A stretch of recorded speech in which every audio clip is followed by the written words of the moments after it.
Hello दोस्तों, exploring MBA YouTube channel में आपका स्वागत है, जहां हम लोग किसी भी कंसेप्ट को मल्टीपल डायमेंशनल वे में समझते हैं। तो आज मैं आपको रिटर्न और उससे रिलेटेड कॉन्सेप्ट समझाने की कोशिश करूंगा। लोगों को बहुत सारी कन्फ्यूजन होती है टाइप्स ऑफ रिटर्न के बारे में, जैसे कि कितने तरह का रिटर्न होता है, डेली रिटर्न क्या होता है, कैसे निकाला जा सकता है, मंथली रिटर्न कैसे निकालेंगे एक्सेल से, या फिर एनुअल रिटर्न हुआ, एनुअलाइज रिटर्न हुआ।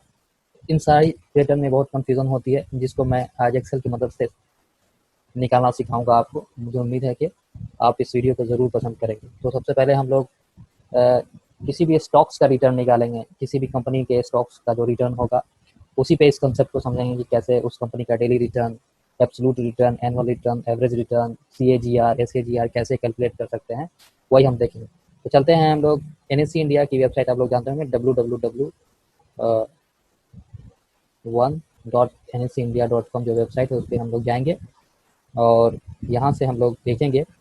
यहाँ पे प्रोडक्ट में जाने के बाद यहाँ पे इक्विटी पे क्लिक करेंगे और यहाँ से हिस्टोरिकल डेटा में जाने के बाद security wise price volume archive में जो सर्च जो है वहाँ पे क्लिक करेंगे। अब यहाँ से हम लोगों के पास ऑप्शन है, या तो हम लोग 1 day, 7 day, 2 week, 3 month, 365 days, 24 month का डेटा ले सकते हैं अकॉर्डिंग टू आवर विश, या फिर अपना एक टाइम पीरियड है, जैसे कि हम लोग को 1 साल 2 साल पर्टिकुलर टाइम पीरियड पे किसी किसी भी स्टॉक्स का रिटर्न या फिर कोई भी एनालिसिस करना है तो हम लोग कर सकते हैं। तो यहाँ से मैं 1 मंथ का एनालिसिस करके आपको दिखाऊंगा। 1 मंथ का मैं डाटा लेना चाहता हूँ और मैं कोई भी कंपनी, लेट से रिलायंस इंडस्ट्री को ही ले लेता हूँ, जिसका एक पर्टिकुलर कोड होता है। हर कंपनी का एक पर्टिकुलर यूनिक सिंबल होता है। रिलायंस इंडस्ट्री का रिलायंस सिंबल होता है और यहाँ से हम लोग सीरीज में EQ सेलेक्ट कर लेंगे। उसके बाद यहाँ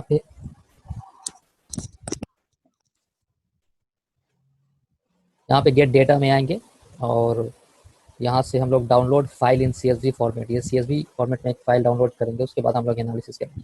तो ये download file in CSV format हो गया और हम अब इस फाइल को ओपन करेंगे। जैसा कि हम लोग देख सकते हैं कि ये 1 मंथ का रिलायंस इंडस्ट्री का डेटा सामने आया, उसका stock price, open price, closing price, उस पार्टिकुलर डेट में क्या है, ये निकल कर के आया।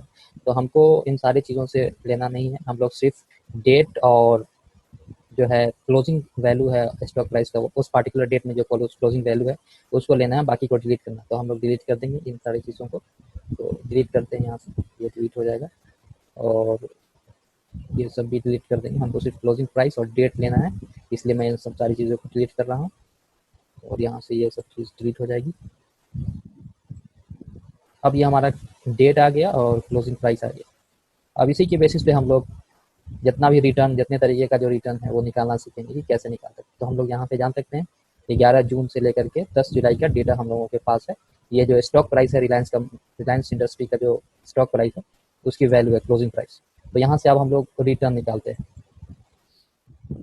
रिटर्न, तो सबसे पहले हम लोग डेली रिटर्न कैलकुलेट करेंगे। तो यहाँ से हम लोग जानते हैं रिटर्न जो होता है future value minus initial value divided by initial value into 100। तो यहाँ से हम लोग ये वैल्यू सेलेक्ट करेंगे, डिवाइडेड बाय प्रीवियस वैल्यू और -1 सेलेक्ट कर लेंगे, इंटर करेंगे तो ये वैल्यू। अब यहाँ से हम लोग देख सकते हैं कि ये फ्रैक्शन में आया है, तो इसको हम लोग परसेंटेज में कन्वर्ट कर सकते हैं और यहाँ से डेसिमल बढ़ा सकते हैं। 3.332% निकल करके वैल्यू है। अब हम सारी वैल्यू एक एक करके नहीं कैलकुलेट करेंगे, जैसे इस पर हम डबल क्लिक करेंगे इस सिंबल पे, तो ऑटोमेटिक सारी वैल्यू कैलकुलेट होगी। तो ये देख सकते हैं हम लोग कि हर दिन की जो वैल्यू है परसेंटेज रिटर्न, हर दिन का जो परसेंटेज रिटर्न है वो निकल करके आया है। अब यहाँ से हम लोग बारी बारी से average return, absolute return, annual return सब निकालेंगे। तो एवरेज रिटर्न हम लोग निकालते हैं, एवरेज रिटर्न 1 मंथ का एवरेज रिटर्न हम लोग निकालते हैं। तो वो कैसे निकालेंगे, तो यहाँ से इक्वल टू टाइप करेंगे और यहाँ पे एवरेज टाइप करेंगे। तो ये ऑटोमेटिक एक्सेल एक फॉर्मूला सजेस्ट करेगा, यहाँ पे सारी वैल्यू को हम लोग सेलेक्ट कर लेंगे। तो ये वैल्यू जो है रिटर्न, डेली रिटर्न की जो वैल्यू है उसको हम लोगों ने सेलेक्ट कर लिया लास्ट में, ठीक है। और यहाँ से ब्रैकेट क्लोज कर दिया, तो ये इंटर किया, तो ये 0.98% एवरेज रिटर्न सबका निकल करके आया, एवरेज रिटर्न। तो हम लोग बोल सकते हैं कि 1 month average return of Reliance industry जो है वो 0.98% दे रहा है अपने स्टॉक प्राइस का। अब हम लोग एब्सोल्यूट रिटर्न निकालते हैं, एब्सोल्यूट रिटर्न। सो एब्सोल्यूट रिटर्न में हम लोगों को निकालने के लिए जो है आप फ्यूचर वैल्यू, जो फ्यूचर वैल्यू है तो ये हमारी फ्यूचर वैल्यू हो गई, और डिवाइडेड बाई जो प्रेजेंट वैल्यू वो -1 करेंगे, तो ये हमारा एब्सोल्यूट रिटर्न निकल के आया। इसको परसेंटेज में कन्वर्ट कर देंगे और डेसिमल दे देंगे, तो ये हमारा 22.13% जो है एब्सोल्यूट रिटर्न निकल कर आया। इसमें हम लोग देख सकते हैं कि ये जो पीरियड है उससे कोई लेना देना नहीं है, कितने पीरियड में ये रिटर्न आया, जस्ट हम लोग को इनिशियल और फाइनल वैल्यू पर कंसंट्रेट करना है। यहाँ से बोल सकते हैं कि रिलायंस इंडस्ट्री का जो स्टॉक प्राइस है वो 11 जून में 1537 हुआ और 10 जुलाई में 1878 हुआ, तो ये हमारा एब्सोल्यूट रिटर्न 22.13% निकल करके आया। अब हम लोग एनुअलाइज रिटर्न निकालते हैं, वो कैसे निकाल सकते हैं, एनुअलाइज्ड रिटर्न। एनुअलाइज रिटर्न जो होता है वो दो तरीके का, दो एनुअलाइज रिटर्न जो है वो दो पार्ट में डिवाइड होता है, एक एसएजीआर और सीएजीआर। एसएजीआर मतलब सिंपल एनुअल ग्रोथ रेट और सीएजीआर मतलब कंपाउंड एनुअल ग्रोथ रेट। तो एसएजीआर निकालने के लिए हम लोग जो है एसएजीआर कैलकुलेट करने के लिए सिर्फ हमको इक्वल टू में जो एब्सोल्यूट रिटर्न है 22.13 उसको डिवाइड करना है नंबर ऑफ पीरियड से। सो यहाँ पे पीरियड हम लोग देख सकते हैं, total number of trading days जो है हमारा यहाँ पे 23 शो कर रहा है, लेकिन ये डेट है तो ये माइनस करेंगे और ये जो है इसमें कोई परसेंटेज नहीं निकलेगा, इसलिए हम लोग टोटल नंबर ऑफ पीरियड जो हो जाएगा वो 23 -2 21 हो जाएगा, तो 21। तो ये हमारा जैसे जी अगर ये फ्रैक्शन में आ रहा है तो इसको परसेंटेज में बदल सकते हैं हम लोग, और यहाँ पे ये 1.05% एसएजीआर सिंपल एनुअल ग्रोथ रेट आ रहा है, ठीक है। और कंपाउंडेड एनुअल ग्रोथ रेट जो होगा वो हम कैलकुलेट कैसे करेंगे वो देख लेते हैं। CAGR वो होगा, हम लोग इक्वल टू का साइन देंगे और रेट जो है सिलेक्ट करेंगे, रेट टाइप करेंगे, तो यहाँ से एक फॉर्मूला निकल करके आएगा एक्सेल का ऑटोमेटेड फॉर्मूला। यहाँ से नंबर ऑफ पीरियड सिलेक्ट करेंगे, तो हम लोगों ने कैलकुलेट किया नंबर ऑफ पीरियड 21 है। टीएमटी तो 0 होगा क्योंकि कोई फिक्स अमाउंट ऑफ यहाँ पे क्लोजिंग वैल्यू नहीं है और नहीं रिटर्न है, इसलिए 0 होगा। प्रेजेंट वैल्यू हमारा ये जो हो जाएगा वो 11 जून की जो वैल्यू होगी वो प्रेजेंट वैल्यू हो जाएगी, और फ्यूचर वैल्यू में जो है निगेटिव साइन होगा, तो यहाँ से निगेटिव साइन लगा करके फ्यूचर वैल्यू ये सिलेक्ट कर लेंगे और ब्रैकेट क्लोज करेंगे।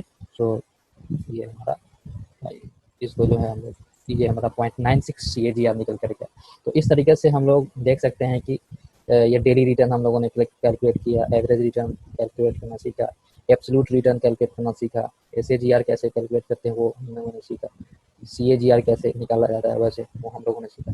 सीएजीआर एक और तरीके से हम लोग निकाल सकते हैं, जैसे कि सीएजीआर निकालने का एक और तरीका है, हम लोग ब्रैकेट लेंगे और उसकी जो वैल्यू है फ्यूचर वैल्यू हम लोग देखें, तो फ्यूचर वैल्यू ये हो जाएगी डिवाइडेड बाई प्रेजेंट वैल्यू और ब्रैकेट क्लोज करेंगे, और यहाँ से हम लोग एक्सपोनेंट का साइन दे करके एक ब्रैकेट लगाएंगे 1 डिवाइडेड बाई n जो कि 21 है नंबर ऑफ पीरियड, तो यहाँ से इसको क्लोज करेंगे और यहाँ से -1 होगा, ये 1 हो जाएगा, -1 टाइप करेंगे, फिर एक ब्रैकेट क्लोज करेंगे और यहाँ पे एक और ब्रैकेट लगाएंगे और ये इंटर करेंगे, तो यहाँ से हम लोग देख सकते हैं कि हमारा CAGR ये निकल कर गया, दोनों केस में सेम CAGR निकल कर।